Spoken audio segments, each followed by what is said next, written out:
Y aquí viene la palabra, porque ya les había enseñado. Pero en ese momento el Señor les dice: denles de comer. Están en el desierto. Todos los evangelios refieren que están en el desierto. Ahora hay gente que cree que cuando llega a un desierto es porque va a ser quebrantado, es porque cree que ahí va a ser olvidado. Yo quiero decirles que las hazañas más impresionantes, o una de las hazañas más sublimes, porque la más impresionante es la cruz del Calvario, pero una de las más impresionantes el Señor los ha hecho en el desierto. En el desierto mostró su gloria a Moisés cuando alaban al Señor y al pueblo de Israel. En el desierto el Señor obró poderosamente, y allá en el desierto salió una voz como la voz que clamaba, aleluya, en medio del desierto: enderezad los caminos. Allá en el desierto Jesús fue tentado por el diablo y venció a Satanás con el poder de la palabra. Cuando alaban al Señor. Y en el desierto también Jesús llamó, aleluya, a los discípulos para mostrarles su poder y que aprendieran a confiar en su poder. Alguien tiene que saber que quizás está viviendo un desierto. Predicador, ¿por qué estoy viviendo un desierto? No es que vayas a ser olvidado en el desierto. Posiblemente estás ahí porque el Señor te va a mostrar su gloria ahí. Posiblemente estás en el desierto porque Él te va a mostrar que Él es tu proveedor, que Él es tu sanador. Algo grande viene de parte del Señor para tu vida. Oh, eres más que vencedor por medio de su poder. Escucha esto. A mí me sorprende porque la Escritura dice que una vez que estaban en el desierto, el Señor comienza a hablar con ellos: Señor, denles ustedes de comer. A mí me sorprende este desafío del Señor, porque toda palabra que sale de la boca de Dios se convierte en una promesa. Él no vacila con su palabra. Cuando Él habla una palabra, Isaías le quedó claro, porque Isaías dijo: como desciende la lluvia y la nieve del cielo y no vuelve allá, sino que riega la tierra y la hace germinar y producir, y da semilla al que siembra y pan al que come, así será la palabra, dice el Señor. La palabra que sale de mi boca no volverá a mí vacía. La hierba se seca, la flor se cae, pero la palabra de Dios permanece para siempre. Me parece que número 23:19 dice: Dios no es hombre para mentir, ni hijo de hombre para arrepentirse. Cuando Él habla algo, Él lo hace. Cuando Él dice algo, se ejecuta. Alguien tiene que entender que Jesús estaba diciendo: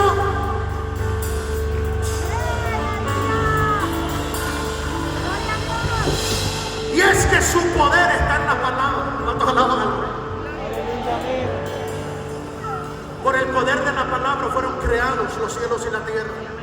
Lo refirió Pablo, haciendo énfasis de lo que ya Moisés había dicho en el Génesis 1:1. En el principio creó Dios los cielos y la tierra, y dijo Dios: hay poder en su palabra. Por eso adoramos ese amor tan grande, porque la palabra se humanó. Dios se hizo hombre y habitó entre nosotros, y vimos su gloria. Aunque reviente el diablo y los que tengan que reventar de enojo, pero Jesucristo es completamente Dios y completamente hombre. Yo siento la presencia de Dios aquí. Hay muchos hombres que han querido ser dioses, pero hubo un Dios que quiso humanarse y habitó entre nosotros. Vimos su gloria y vemos su gloria. Poderoso es su nombre, poderosa palabra. Denles que comer. Cuando Dios dice, se tiene que ejecutar. Pero es aquí donde vuelve lo mismo. La mente. Pero ¿cómo? Por eso Dios te llamó a ser más que vencedor por medio de su palabra. Ya predicó el profeta Isaías ayer esa palabra tan fuerte, tan poderosa, la victoria del Calvario. Fue el triunfo, fue lo que nos entregó a nosotros el favor, la gracia. Fue lo que nos dio a nosotros el acceso a ese poder divino, sublime, inmerecido. La cruz del Calvario. Pero ahora tú tienes que comprender: ¿cómo les voy a dar de comer? 200 denarios no alcanzaría. Dios. Aquí me sacudió el Señor. Estoy casi aterrizando. Póngame toda la atención porque siento una gloria fuerte aquí. Ahí el Señor entró entonces en acción. Los discípulos estaban cuestionándose como muchos de nosotros nos podemos cuestionar, como usted se puede cuestionar. Cuando Dios te da una palabra, eres sano. Pero es que me declararon metástasis en el cuerpo. Eres sano. Señor, pero eres sano. El año pasado estaba en Pensilvania predicando y empecé a darme cuenta que por las noches sudoraba mucho. Me volteaba y sudoraba. Y empezó a darme como que un piquete aquí de este lado. Dije, de seguro es algo de los bronquios. Usted sabe, los predicadores batallando. Volé a Atlanta, luego a California, vine a Guadalajara, a Veracruz, y en Guadalajara empecé a sentirme mal. Y un amigo predicador me dijo, no me gusta cómo estás, voy a mandar traer un médico. No, de verdad. Amigo, lo mandó traer. Me checó. Abrió unos ojos grandes, me dijo, oye, tienes que irte ya para tu casa. Dije, ¿qué pasó? Me dijo, ¿cierto no que cada vez como que hablas menos? ¿Sí? ¿Te cuesta hablar? Sí. Ok. Me dijo, este sobre, llévatelo cerrado y ve a un médico que tiene que ser un médico cardiólogo. Rápido. Ok, en convicción yo volé, vine y empecé a checarme. Cuando el doctor me vio, empezó a analizarme, me metió ahí donde se analiza, donde se checa, me hizo estudio de todo. Me dijo, ¿sabes que tienes un corazón de viejito? Le dije, ¿cómo así? Dicen los colombianos, ¿cómo así? Me dijo, sí, no es un juego, muchacho. Le dije, no estoy jugando. Volteó el monitor, me dijo, usted tiene taquicardia sinusal, tiene la rama facética bloqueada y usted tiene hipertrofia ventricular izquierda. Le dije, ¿cómo me como eso? Me dijo, usted está jugando, esto no es un juego. Pero yo sentí algo hasta ese momento. Cuando yo salgo de ahí empezó a agravarse el dolor, sentía que me aplastaba y yo ya no podía hablar mucho y empecé a sentirme mal. El doctor me hizo una cita nueva y a la siguiente cita me dijo, te voy a canalizar porque eres candidato a una operación. Eso me lo dijo el viernes, me dijo, te voy a preparar estos días, el lunes nos vemos para que te canalice. El viernes yo llegué siendo predicador, viendo la gloria, viendo tantos milagros. Yo regresé no solamente con el corazón, con lo que sentía, sino internamente apachurrado. Pero esa tarde, mientras estaba ahí, allá en la ciudad de Brownsville, Texas, fue a tocarme en la puerta un hombre de Dios que venía de Panamá, que estaba por la ciudad. Yo no sé quién le dijo dónde vivía, pero llegó hasta la puerta de mi casa y me dijo, hermano, usted es el hermano Felipe Burgos. Yo soy, hermano, me asusté. Me dijo, yo soy el pastor fulano de tal desde Panamá, estoy aquí en la ciudad. Nadie sabía lo que yo estaba viviendo, pero Dios sí lo sabía. Y él me dijo, así te dice el Señor, hermano, eso que estás viviendo en el corazón es un ataque del enemigo, pero dice el Señor, yo me voy a glorificar y te voy a mostrar mi gloria para que no solamente prediques, sino que hables de lo que has vivido. Ahora él se fue y yo empeoré. ¿Cuántos alaban al Señor? Pero yo ya tenía una palabra. Siento la gloria del Señor. Pasó el viernes, el sábado, el domingo. Llegó el lunes, dije, no voy a ir al doctor por la fe. Yo ya estoy sano, ya Dios me dio la palabra. Pero como el Dios que tenemos es un Dios que se evidencia aún a través de los doctores, dije, yo voy a ir. ¿Todavía traía el dolor? Sí. Todavía sentí algo fuerte acá, sí. Entré con el doctor. Y cuando entré empezó a checar, me dijo, te voy a canalizar. Yo no le dije nada, me quedé calladito. Y empezó a hacerme estudios. Me puso en esa plancha, parecía yo tortilla de harina. Me volteaba por un lado y para otro. Y el estudio iba a durar 30 minutos, duró 2 horas 40. Le dije, doctor, ¿qué tanta volteadera? Ya me incomodé. Me dijo, guarde silencio. Le habló un colega que andaba en Alemania. El médico tiene 75 años de edad, tiene más de 45 años laborando, siendo cardiólogo. Y no sé qué tanto le hablaba al colega que andaba por allá. Hizo videollamada. Me dijo, viste, te ven para acá, siéntate ahí. Se rascaba la cabeza. El hombre me dijo, mire, yo soy budista. Me dijo el doctor cardiólogo. Me dice, sabe una cosa, pero no entiendo lo que está pasando con usted. Le dije, explíqueme. Me dijo, el corazón de usted el viernes no es el de hoy lunes. Le dije, pero ¿qué pasa? Me dijo, lo que pasa es que los hoyos que tenías el viernes no los tienes ahora. Me dijo otra vez, yo soy budista. Le dije, le tengo noticias, yo soy cristiano y hay un Cristo de poder que me dio una palabra y lo que él dice se hace. Alguien tiene que tomar esta palabra. Por la palabra del Señor tú ya eres sano. Por la palabra, yo siento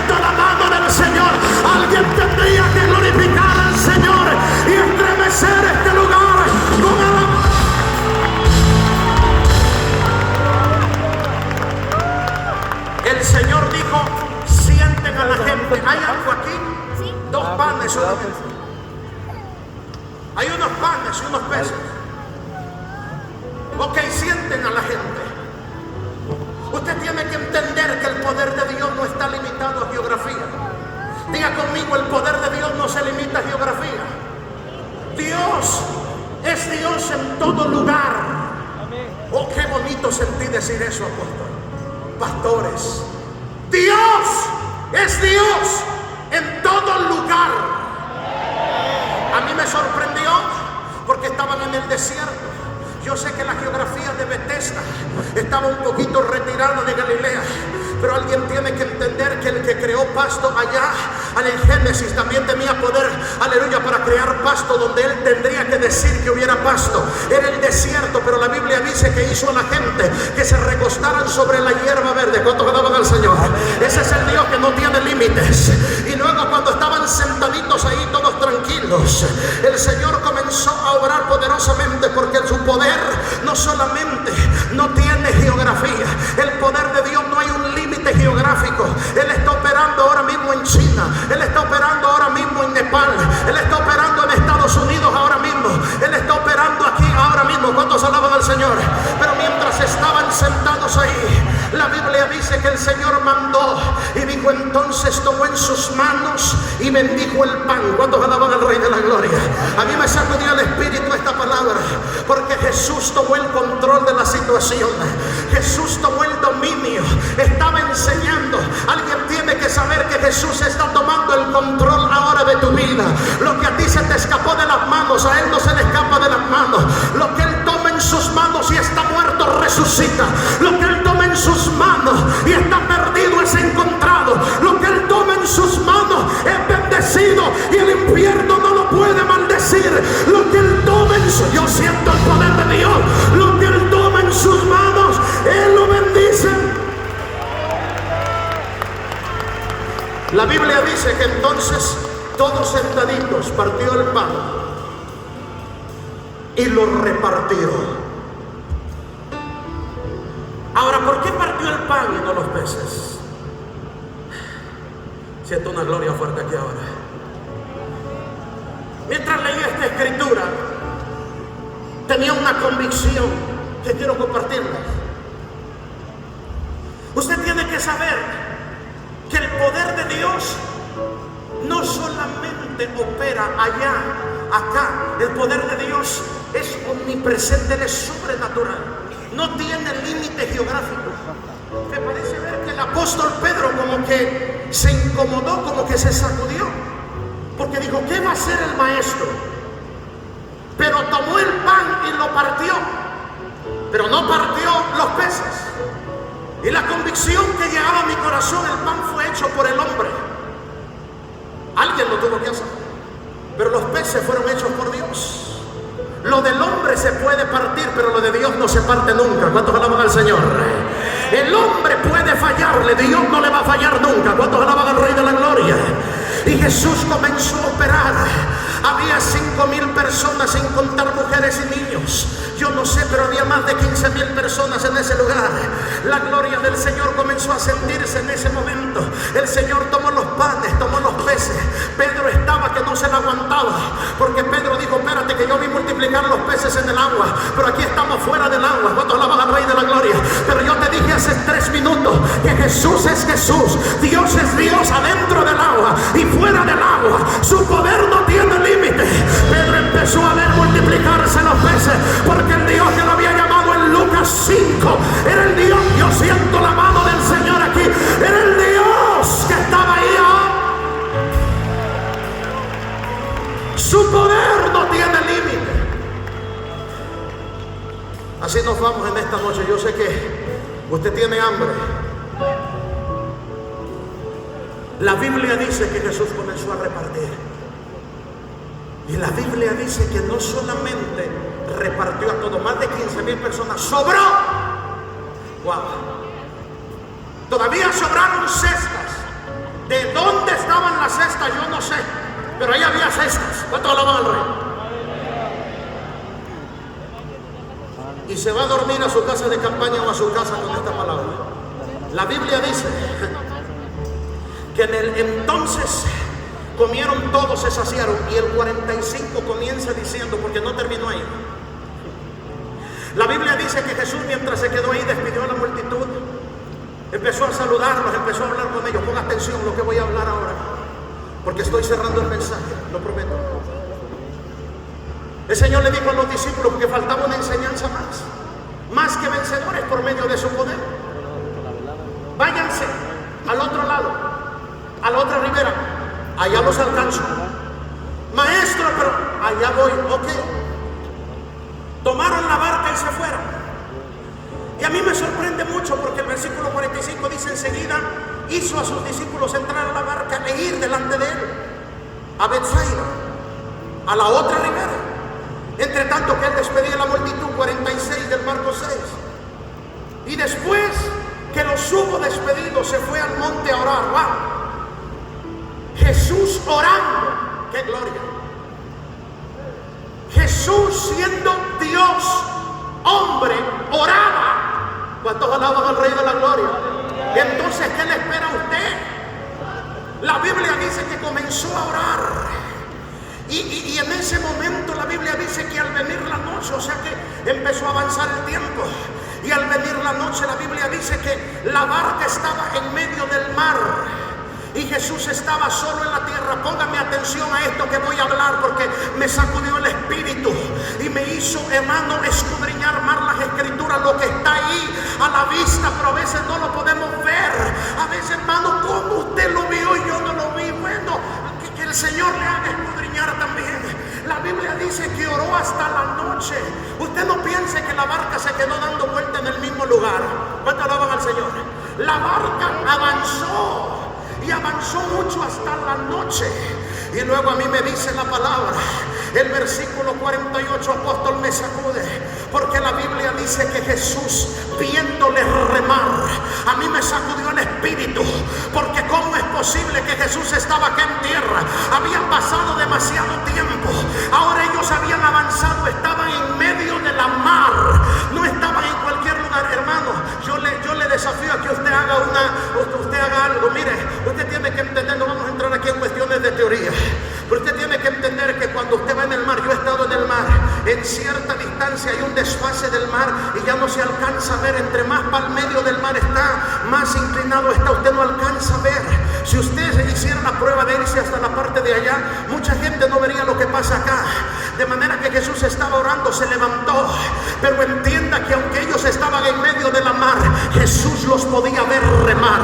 Allá estaban ellos haciendo un esfuerzo. Hay gente que llegó aquí con un esfuerzo muy grande.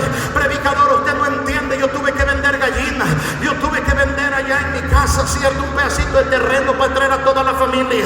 Yo quiero decirte, no importa el esfuerzo que estés haciendo por la palabra que Jesús te indicó, veniste aquí, aleluya, y un milagro del cielo se aproxima. Jesús te está viendo remar, Jesús te está mirando.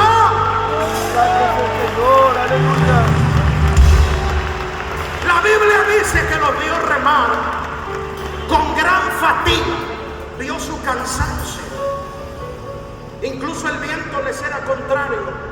Si con el sol a todo lo que da se dificulta para ver, ahora todo cerrado. Pero llegó el momento en el que Jesús dijo: es ahora.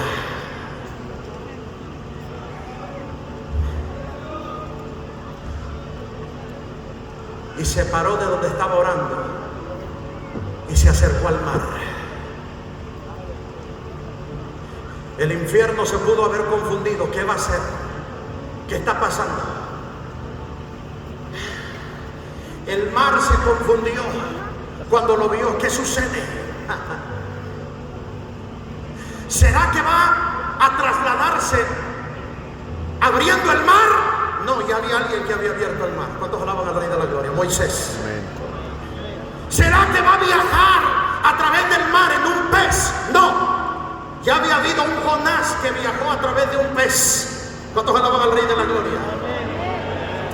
De repente puso sus pies sobre el agua. Y oh sorpresa, el padre de la hidrofísica, que lleva por nombre Arquímedes, alguien tenía que explicarme, porque Arquímedes, uno de los físicos de la hidrofísica, dice que ningún objeto paralelo puede permanecer en el agua sobre su propio peso sin que se desplace, sin que se hunda. Pero te tengo noticias: el Rey de la Gloria no abrió el mar, el Rey de la Gloria no viajó a través de un pez. Al Rey de la Gloria lo sostuvieron las aguas mientras iba caminando, y es que estaba entregando una enseñanza sobrenatural, profeta, porque quien estaba caminando ahí no era un profeta más. Quien estaba caminando sobre las aguas era, aleluya, el Cristo. Y la palabra el Cristo significa el ungido. Aleluya, alguien tiene que entender que el aceite y el agua no se pueden. Yo siento el poder de Dios aquí ahora. Alguien tiene que saber que el aceite y el agua no se pueden mezclar. El Cristo, el ungido, iba caminando sobre las aguas. Alguien tiene que dar un grito de victoria. Le dije al Señor, dame más. Génesis 8 dice que cuando el diluvio pasó, mandó Noé. En ese preciso momento una paloma. Y la segunda ocasión trajo en su pico una rama de olivo. Y el Espíritu Santo de Dios me habló, porque pudo haber traído una rama de zarza, porque pudo haber traído una rama de lo que fuera. Usted conoce que la paloma es el símbolo del Espíritu Santo. Hay muchos que en referencia, no a manera de idolatría, quizás en el púlpito o en su iglesia, tienen una paloma con un olivo en el pico. Alguien tiene que saber que el olivo, aleluya, de ahí se saca el aceite. ¿Cuántos alaban al Rey de la Gloria? De manera que usted tiene que entender que todo se puede hundir, pero el ungido no se hunde. ¿Cuánto alaban al Rey de la Gloria? Y aquel que derrama de su presencia, aquel que confía en su poder, tampoco se va a hundir. Se van a hundir las finanzas, se va a hundir el XRP, el Bitcoin. Él no se va a hundir. Él es el ungido. Él está aquí en esta noche. Él está aquí en esta noche. Ponte de pie en esta hora.